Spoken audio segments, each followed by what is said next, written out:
Você com certeza já usou a expressão xiita para se referir a uma pessoa muito radical, muito intransigente. Se não usou, já ouviu. Da onde vem essa expressão? Xiitas e sunitas são os dois principais ramos, vertentes do islamismo. 99,9% dos muçulmanos são sunitas ou xiitas. E da onde veio isso? Vou contar para vocês a história de Maomé, o grande profeta, criador do islamismo, e depois por que essas duas vertentes surgiram, e depois no final eu vou dizer por que xiita virou sinônimo de radical.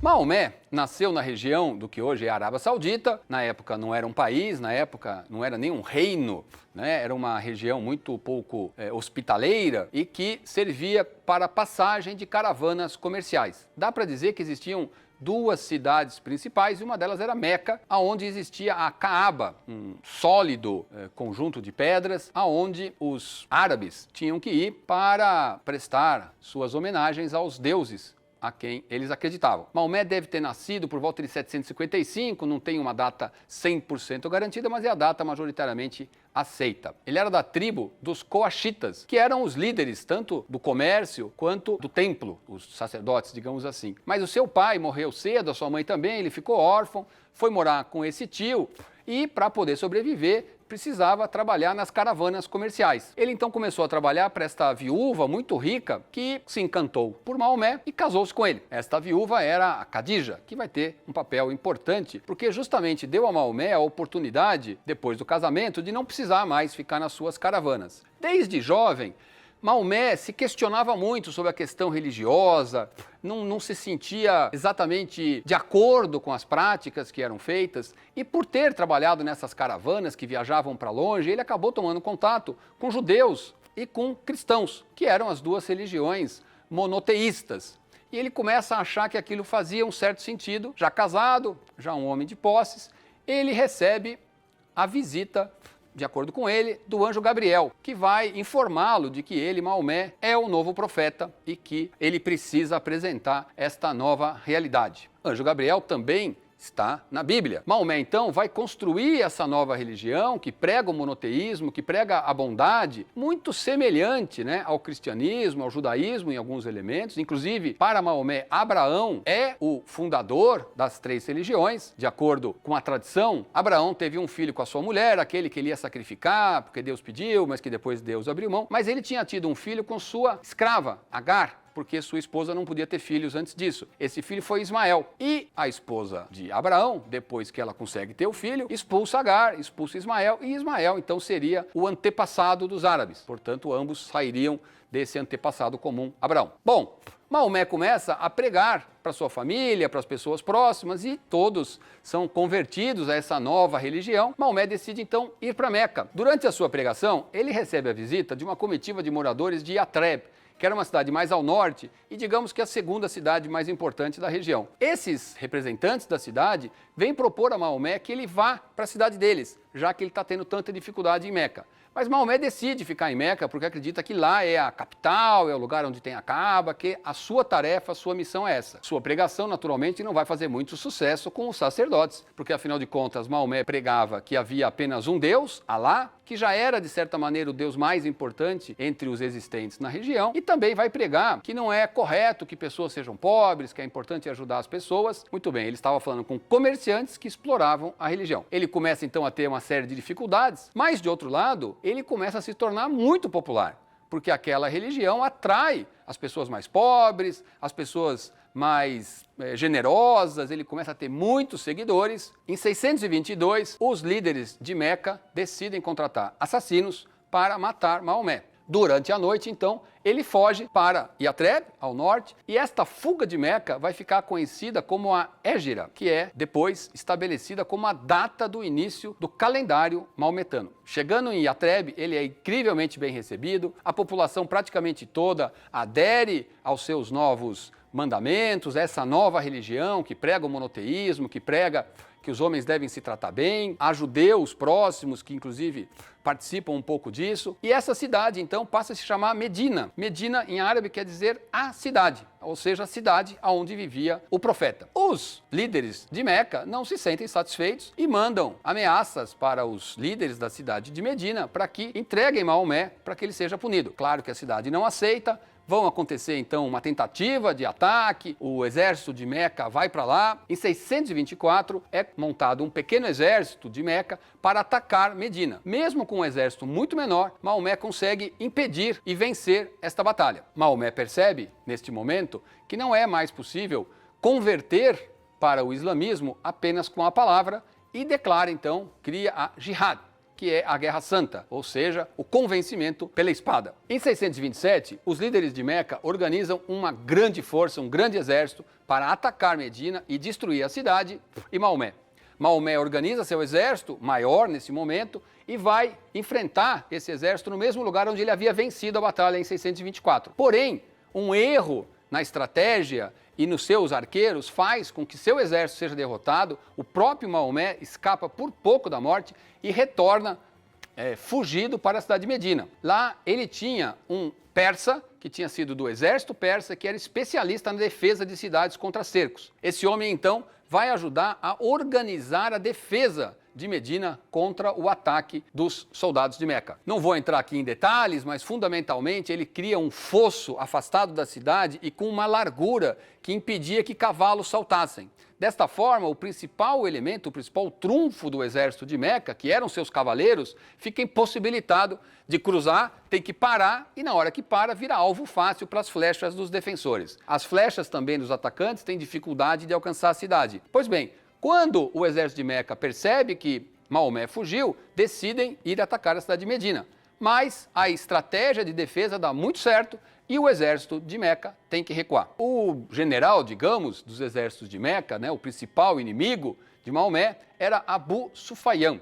Depois dessa derrota vergonhosa para o exército de Medina, que era muito menor, com um exército que calcula-se fosse 4-1, o prestígio de Abu Sufyan e também dos líderes de Meca decai muito. Diversas cidades menores começam então a mandar os seus enviados para Maomé, para Medina, para dizerem que aderiam à nova religião e à liderança de Maomé. Meca vai ficando cada vez mais isolada, até que em 629, Maomé decide então montar um grande exército e marchar em direção a Meca. Nem vai ser necessário uma grande batalha, as portas são abertas, os soldados entram, os próprios líderes de Meca, entre eles Abu Sufyan, se curvam ao profeta, aderem à nova religião. Maomé é muito generoso nesse momento e não determina a vingança nem a morte dos seus antigos inimigos. E Meca passa então a ser a capital do islamismo. O primeiro ato de Maomé na cidade é derrubar todas as estátuas de todos os deuses antigos e consagrar a Caaba somente a Alá, o único Deus. É o começo de fato da unificação dos povos árabes sob o islamismo. De acordo com Maomé, o local onde fica a Caaba teria sido aonde Abraão teria ido com o seu filho Ismael para celebrar o seu Deus, o Deus de Abraão. Bom, pouco depois, 632, Maomé morre. E morre sem ter indicado um sucessor. O seu sogro e um dos seus principais aliados nas batalhas, Abu Bekir, é escolhido então como o califa, o comandante desse exército. Importante dizer que, simultaneamente a tudo isso, o exército árabe já havia feito inúmeras conquistas ao norte e ao sul naquela região. Abu Bekir será o califa por apenas 2 anos, morre e é escolhido então como segundo califa Omar, que tinha sido talvez o principal general de Maomé. Omar era um homem extremamente asceta, um homem que não tolerava o luxo, que não tolerava qualquer tipo de excesso, um homem muito duro, muito autoritário ao mesmo tempo, que decide inclusive que nenhuma outra língua mais pode ser falada e, portanto, ensinada ou aprendida, se recusa a morar em palácios e que vai fazer uma série de campanhas vencedoras. Em 644, ele é assassinado por um de seus escravos persas. Assume como califa Osman, que havia sido uma espécie de secretário de Maomé. Osman era um califa mais fraco, que não tinha o mesmo entusiasmo e o mesmo carisma. Ele vai ser califa por alguns anos e acaba assassinado por alguns rebeldes. Nesse momento, Ali, que era genro de Maomé, o único genro de Maomé vivo, que sempre vinha se colocando como candidato a califa, acaba sendo escolhido pelo Conselho dos Anciãos para ser então o quarto califa. Aqui preciso fazer uma explicação. Ayessa, que era uma das mulheres de Maomé, eu não comentei isso, depois da morte de Khadija, que era aquela mulher viúva mais velha que Maomé, a quem Maomé tinha sido extremamente fiel e tinha sido sua única esposa, Maomé vai se casando com uma série de mulheres que vão servir inclusive como alianças políticas. E uma dessas mulheres, uma mulher bem mais jovem, acaba se tornando sua favorita, que era Ayessa. E num determinado momento, Ayessa conta uma história de que ela tinha ido num bosque e que ela tinha sido tocada por um anjo. E ali, na verdade, acusa Ayessa de ter estado com outro homem lá no tal do bosque. Bom, é claro que Ayessa ficou com ódio profundo de Ali pelo resto da vida. Quando Ali é escolhido como califa, Ayessa estimula dois sheiks, um que liderava a Síria e o que liderava o Iraque, a se rebelarem contra Ali. E mais do que isso, acusa Ali de estar por trás do assassinato dos dois últimos califas que haviam sido assassinados. Isso acaba dando para esta rebelião dos dois sheiks um caráter de guerra santa. Ali tem muitos apoiadores,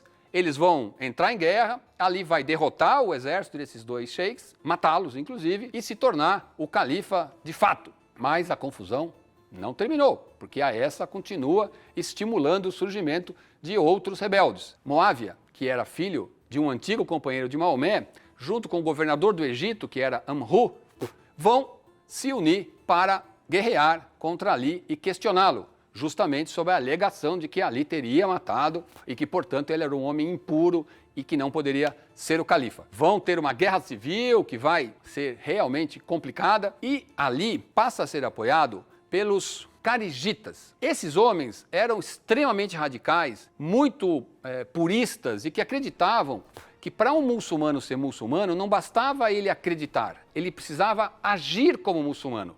Portanto, muito radicais. Pois bem, eles estão apoiando totalmente Ali na sua luta contra os dois usurpadores. O Conselho de Anciãos, num determinado momento, vendo que aquilo ia pôr em risco o próprio Império Árabe, que estava crescendo, decidem propor que os três se encontrem para um acordo. Quando Ali aceita parar a guerra para fazer esse possível acordo, os carigitas ficam profundamente irritados, se sentem traídos por Ali, porque afinal de contas, aqueles dois homens eram impuros, eles consideravam os outros, porque não agiam como verdadeiros muçulmanos, e abandonam Ali. Ali, acreditando que o encontro vai ser um encontro para discussões, vai para lá. Mas três radicais são escalados para irem ao local assassinar os três homens. Os carigitas, portanto, consideravam que Ali não era mais legítimo para ser califa e os outros dois muito menos. Amru, o governador do Egito, ou porque era muito esperto ou porque era muito sortudo, não estava no evento e tinha mandado um homem representá-lo. Quando acontece o ataque,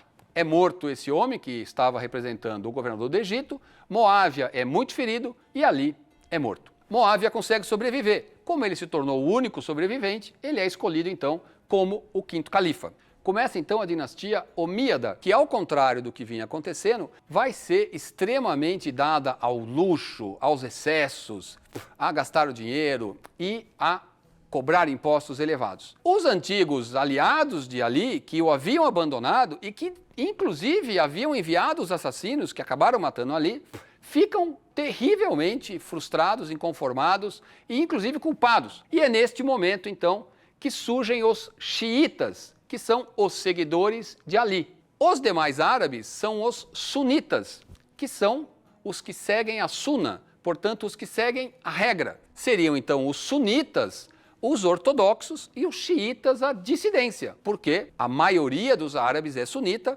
e eles vão considerar que Moávia vai ser o quinto califa, Ali o quarto califa, e para os sunitas, os quatro primeiros califas são considerados então homens santos e a partir daí apenas califas. Os xiitas não consideram os três primeiros califas como dignos desse nome e reconhecem apenas Ali como realmente o califa que sucedeu a Maomé. Ali morreu em 661, portanto, você vê que foi bem pouco depois da morte de Maomé quando surge então essa divisão que vai se perpetuar até os dias de hoje. Hoje em dia estima-se que 90% dos árabes são sunitas e 10% são xiitas. Há uma pequena parcela que são os alauítas, mas aí não vou nem comentar porque é realmente muito pequeno, o importante são os sunitas e os xiitas. Vou aqui só falar mais um pouquinho do que acontece depois disso. Essa dinastia umíada, aos poucos, em função dos seus excessos, vai se tornando odiada, até que eles vão sendo assassinados. Em 750, o último é assassinado e surge a nova dinastia, os Abássidas, que será a grande dinastia árabe. Nessa dinastia que vai surgir o califa talvez mais famoso de todos, que foi Harun al-Rashid, é aquele que é inclusive o personagem das Mil e Uma Noites. Harun vai criar, ou de certa maneira vai refundar Bagdá, que vai se tornar a capital do Império Árabe. Bagdá vai se tornar uma capital da cultura. Lembrar que no começo do século 8, 700 e pouco, os árabes já tinham, com seu império, conquistado toda a região da Arábia Saudita, dos países ali ao redor, a Síria, a Jordânia, que é a Turquia Oriental, pedaço do Afeganistão e o norte da África todo. Em 711, cruzam o Estreito de Gibraltar e vão conquistar a Península Ibérica. Não só conquistar a Península Ibérica, com exceção de um pedacinho no norte, mas aí vou contar isso no dia que eu falar da conquista e da reconquista, mas vão tentar cruzar os Pirineus e invadir a França e só vão ser impedidos por Carlos Martel, numa batalha histórica em que eles conseguem derrotar os árabes. Foi a primeira derrota expressiva dos árabes e Carlos Martel é nada mais nada menos do que o avô de Carlos Magno. Se quiser saber mais, tem um programa sobre Carlos Magno que eu falo dessa batalha. Voltando lá para a Arábia, propriamente dita, o império vai crescer, a dinastia dos Abássidas vai até 1138, quando eles serão derrotados pelos futuros otomanos. Bom, é uma história para outro dia. Agora, para contar para vocês, por que a gente usa a expressão xiita? Porque na prática a gente devia usar sunita, porque os sunitas são os seguidores da regra e os xiitas eram os divergentes. Muito bem. Aqui no século XX, anos 70, o Irã era governado pelo Shah da Pérsia. O que acontecia? O Irã era um país, embora muçulmano, extremamente secular. As mulheres podiam usar calça, ir para a faculdade. Bagdá era uma cidade extremamente cosmopolita, artistas, bares, restaurantes. Mas o Shah, claro, monarquia, era um ditador. E tinha lá sua polícia secreta. E pessoas da oposição enfrentavam problemas. Existia várias oposições a esse governo do Shah, embora a vida fosse extremamente liberal para a maioria das pessoas. E um clérigo, um ayatolá, que vinha causando uma série de situações, acabou indo se exilar na França, o ayatolá Khomeini. Na França era tratado como uma eminência, morava num castelo, toda a esquerda francesa o adulava, e o ayatolá dizendo que o Shah era um homem mau. Nos Estados Unidos assumiu Jimmy Carter, que uma das suas prioridades era a democracia pelo mundo, e ele começou a pressionar o Shah, que não era democrata. O Shah então descobre que está com câncer, a sua saúde começa a se debilitar, e o Shah acaba viajando. E é quando então o Ayatollah Khomeini volta para o Irã, derruba o governo do Shah, manda executar todos os líderes e principais generais, e em pouco mais de um mês transforma o Irã num país absolutamente fundamentalista. E o Ayatollah Khomeini era xiita. Esse episódio, durante meses, ocupou os jornais, os noticiários de todo o mundo ocidental. Todo mundo estava na expectativa do que ia acontecer com o Shah, do que ia acontecer com esse grande líder espiritual, o Ayatollah Khomeini, que era xiita. E quando ele, vamos dizer assim, frustrou as expectativas dos democratas, dos esquerdistas, aliás, ele mandou prender e matar todos os líderes do Partido Comunista que tinha no Irã, pois bem, ele se revelou extremamente radical. Portanto, em 79, a expressão xiita passou a fazer parte do vocabulário ocidental para designar pessoas extremamente radicais. E é por isso que até hoje a gente usa a expressão xiita para isso. Mas, só para te dar um exemplo, o exército islâmico, o ISIS, que ficou muito popular, infelizmente, recentemente, é sunita e também é extremamente radical. Mas a expressão xiita como radical surgiu por causa do Ayatollah Khomeini e da Revolução Islâmica que ele fez no Irã. É isso. Maomé foi um personagem absolutamente extraordinário, evidentemente, um homem que no meio do deserto conseguiu criar uma religião que uniu um povo que nunca havia sido unido, que nunca havia conseguido conviver e viver sob um único líder. E que não só, após essa unificação, conquistou um enorme território que ficou sobre a regência desse poder central. Um homem que com certeza tinha muita força e muito a dizer. Xiita. É essa história que eu contei para vocês. Espero que tenham gostado. Gostou? Então hoje eu vou pedir, se você gostou, vai ali e aperta no dedinho para cima. Sabe por quê? Quanto mais dedinho para cima tem, mais o YouTube entrega esse vídeo, mais gente vai assistir. Valeu, até a próxima.